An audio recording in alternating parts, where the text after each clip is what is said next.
भैया यहाँ राजा बलि के द्वारे के लिए भगवान चले, चलते जा रहे हैं, चलते जा रहे।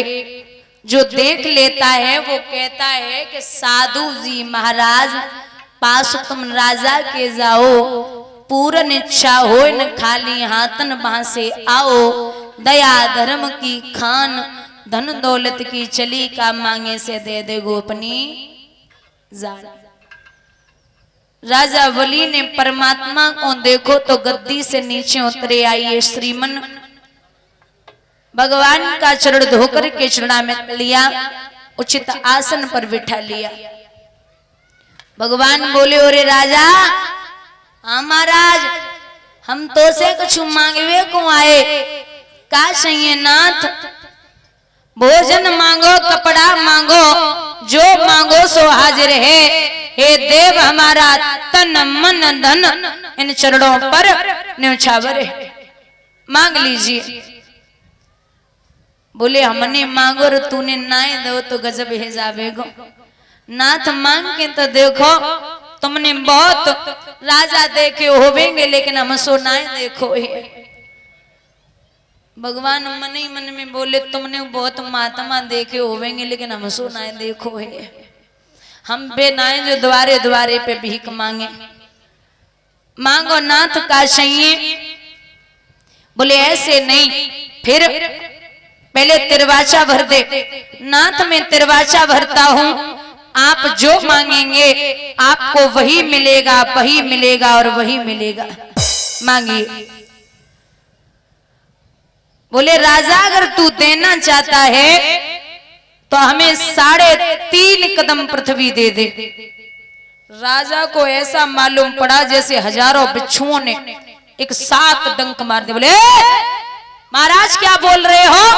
अरे गांव मांगो, मौजा मांगो, पोस्ट मांगो, जिला मांगो, मंडल मांगो, राज्य मांगो, स्वर्ग लोक की गद्दी मांग लो, आपको जो चाहिए मांग सकते हो। मैं कोई छोटा पूरा नहीं हूं, स्वर्ग लोक का राजा हूं।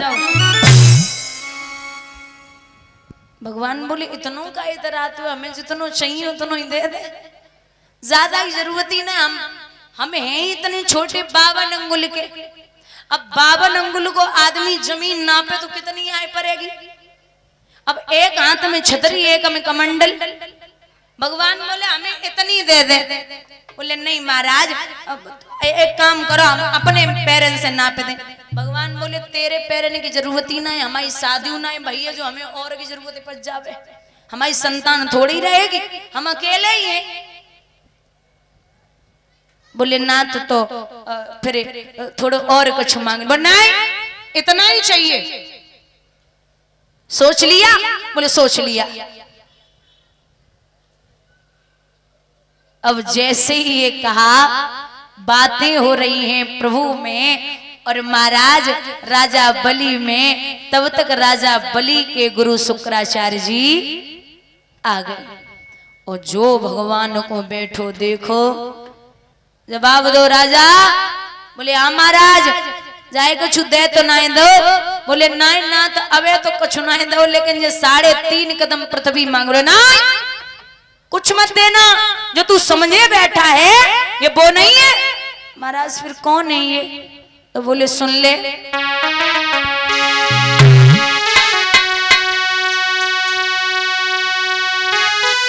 मत देना जमी को ठाकुर, मत देना जमी को।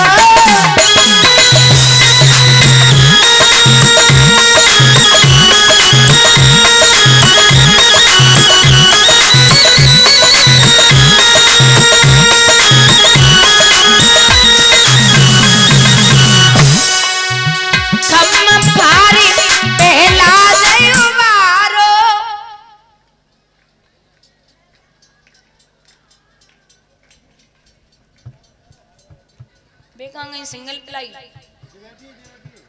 तो बोल लेती, नाचने के लिए खूब पैर उठते हैं तुम्हारे। बोलत है। अच्छा हाथ ऊपर उठा के दोनों।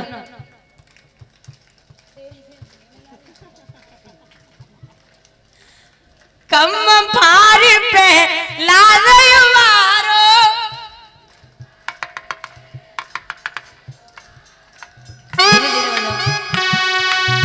मोहन धरी भस्मासुर मारो।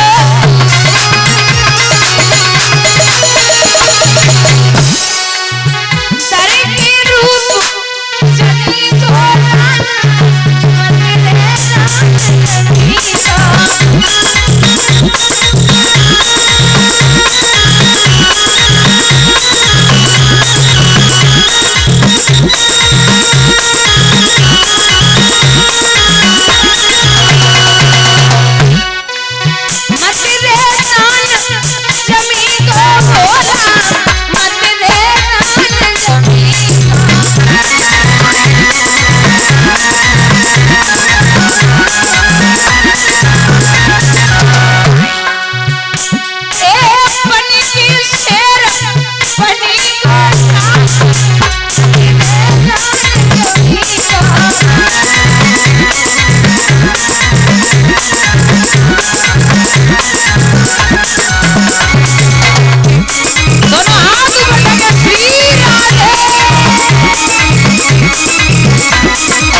साक्षात ब्रह्म है।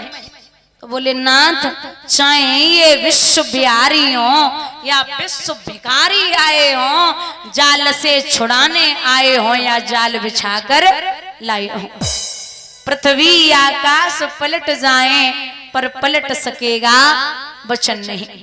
अब कुछ भी हो मैं पीछे हटने वाला नहीं हूं। सोच लिया? बोले सोच लिया। बोले ठीक है। अब बोले गुरु और चेला में बातें हो गई, वो में तो हम निकले। और नहीं महाराज, आप आगे आ। और परीक्षित एक बात हमेशा याद रखना कि प्रेम गली अति सांकरी जामे दोय न समाए। एक ही आ सकता है। अगर आप परिवार को साथ में लोगे तो फिर भगवान की इच्छा ना करें, और अगर भगवान चाहिए तो परिवार के प्रति मोह थोड़ा सा हटाना पड़ेगा। ढूंढ डाला कुल जहां का, कुछ पता तेरा नहीं, और जब पता तेरा चला तब पता मेरा नहीं। विभीषण ने राम जी के लिए अपने सगे भाई रावण को छोड़ दिया। भरत ने प्रभु के लिए पूरा परिवार छोड़ दिया, और ध्रुव ने भगवान के लिए अपने माँ बाप को छोड़ दिया। प्रहलाद ने भगवान के लिए अपने माँ बाप को छोड़ दिया, और राजा बलि ने भगवान के लिए अपने गुरु को छोड़ दिया। वो आप अगर इतने ही सच्चे हैं, क्योंकि जो बंसी है ना भगवान की, वो मुरली भी जिस दिन से आई है उस दिन से परिवार नहीं देखा।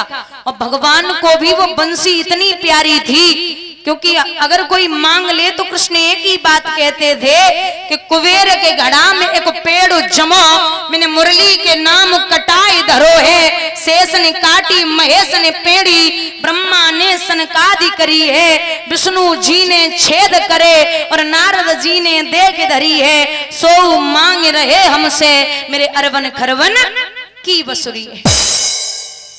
बंसी बहुत प्यारी थी, और एक ही डाली के दो फूल, एक फूल भगवान के चरणों में पड़ा होता और एक भगवान के गले में पड़ा होता, तो वो जो चरणों वाला फूल वो गले वाले फूल से कहता कि बीरन हम दोनों एक ही डाली के हैं। लेकिन तू भैया इतना भाग्यशाली कि प्रभु के गले तक है और मैं चरणों में ही हूं।